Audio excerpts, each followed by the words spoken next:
Tapi tadi ada komputer yang banyak alamnya kurang. Tapi kalau waktu keren tadi. Sekali ya.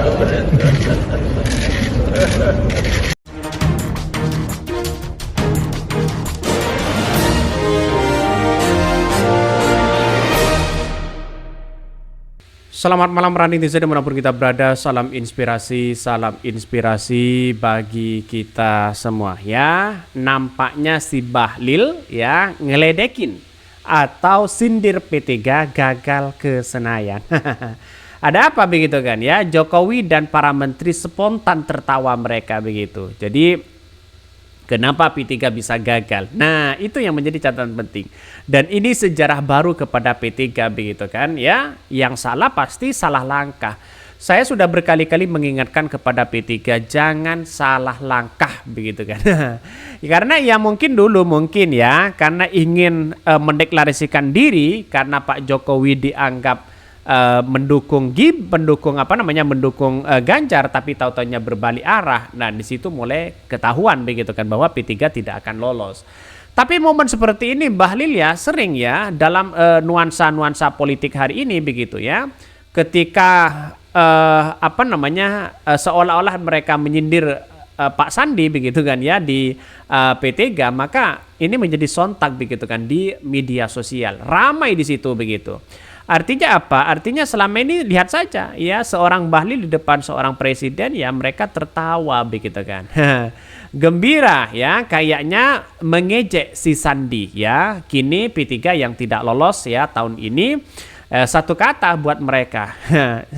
Dalam artian ya dalam konteks ini begitu kan. Maka dengan beredar video-video seperti ini orang tidak baiklah untuk ngeledekin dengan seperti itu begitu kan. Maka dengan adanya sebuah realitas dan perkembangan politik seperti ini maka orang akan berpikir di situ kenapa tidak lolos ya.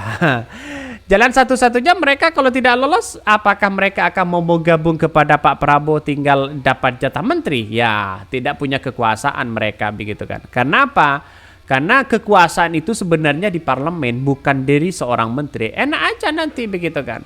Ini semua dapat menteri tapi toh pada hakikatnya partai tidak jalan ya percuma aja. Ini mempertahankan P3 sekarang ini agak sulit begitu kan ya. Karena tidak lolos di parlemen.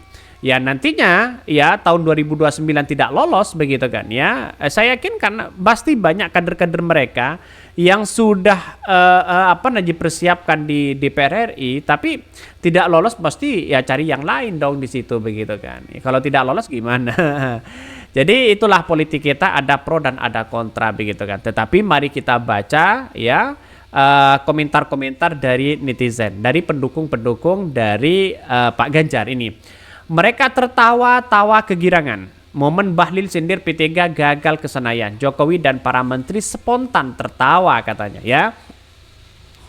Istana sekarang menjadi kumpulan demokrasi katanya. Lolos ke Senayan Pak katanya. Ya tidak lolos mereka begitu. Di ambang batas ya.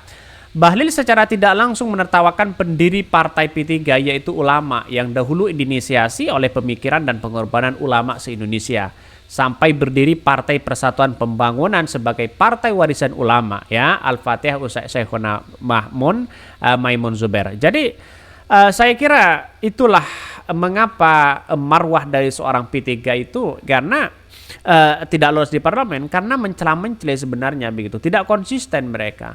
Kalau mereka konsisten ya langkah kemarin pendukungan Anies Baswedan, saya kira insya Allah ada lolos begitu di situ begitu. Kayaknya terjadi ya kamar mandi dalam politik ya setelah rungkat ya habis sudah di demokrasi. Perselingkuhan politik sudah biasa dan sangat dinikmati. Ya kita tunggu saja. Tapi ini bukan soal dapat bergabung kepada Prabowo atau tidak, tapi mereka ingin bagaimana nuansa-nuansa mempertahankan politik dari P3 kalau semakin hari semakin kader-kader mereka tidak solid dan simpatisan mereka ya tidak akan mungkin lagi akan masuk ke Senayan di tahun 2029 begitu. Sangat-sangat disayangkan. Sengketa di Mahkamah Konstitusi saya kira jauh begitu kan ya. Kalau P3 bisa lolos maka semuanya akan gampang, akan menggugat semuanya. Kira-kira seperti itulah logikanya. Jadi saya kira mungkin ya satu sisi ini harus banyak belajar bagaimana P3 sebenarnya bisa lolos begitu kan ya. Ini jadi bahan tertawaan mereka begitu kan, apalagi ya sekelas menteri begitu kan, seolah-olah menyindir Pak Sandi di situ. Tapi ya inilah politik kita begitu, ada keceriaan ya. Tapi menurut saya pribadi nanti di 2029 begitu akan berbeda lagi pemilunya begitu kan, semakin brutal atau semakin apa.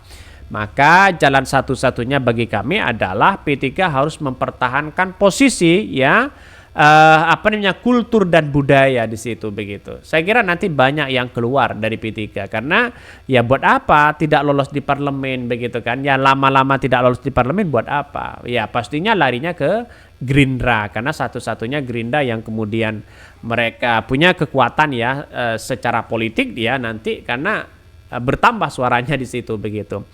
Maka ini sangat sayang 1000 sayang. Ya dalam dunia politik biasa aja kan begitu kan. Ini momen Bahlil sindir P3 gagal Senayan, Jokowi dan para menteri spontan tertawa. Mari kita baca terlebih dahulu ya beritanya. Ini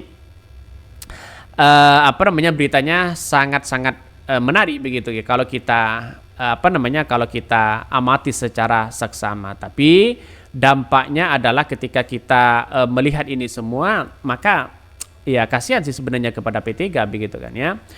Nasib Partai Persatuan Pembangunan P3 yang nggak lolos ke parlemen untuk pertama kalinya sepanjang sejarah turut menjadi pergunjingan di istana. Bahkan ya momen itu terjadi ya saat Presiden Joko Widodo dan anggota Kabinet Indonesia Maju melaporkan surat pemberitahuan SPT pajak di Istana Negara. Usai melakukan pelaporan, kepala negara dan menteri dan kepala instansi berfoto bersama dengan Presiden Jokowi. Setelah sesi foto usai, Presiden dan para menteri saling bertamah-tamah. Saat itulah terjadi momen menarik ketika Menteri Investasi Kepala Badan Koordinator Penanaman Modal ya Bahlil Lahadalia melontarkan candaan soal pembayaran pajak yang dikaitkan dengan pemilihan umum. Bahlil menyindir Menteri Pariwisata dan Perekonomian Kreatif sekaligus Ketua Badan Pemenangan Pemilu P3 Sandiaga Uno yang partainya tidak lolos ambang batas parlemen 4%. Bahlil menyatakan ke Presiden kepada Presiden Jokowi bahwa sebenarnya Sandiaga akan membayar pajak dalam jumlah lebih. Hanya saja menurut Bahlil hal itu urung dilakukan karena P3 belum lolos dari DPR RI berdasarkan hasil pemilu.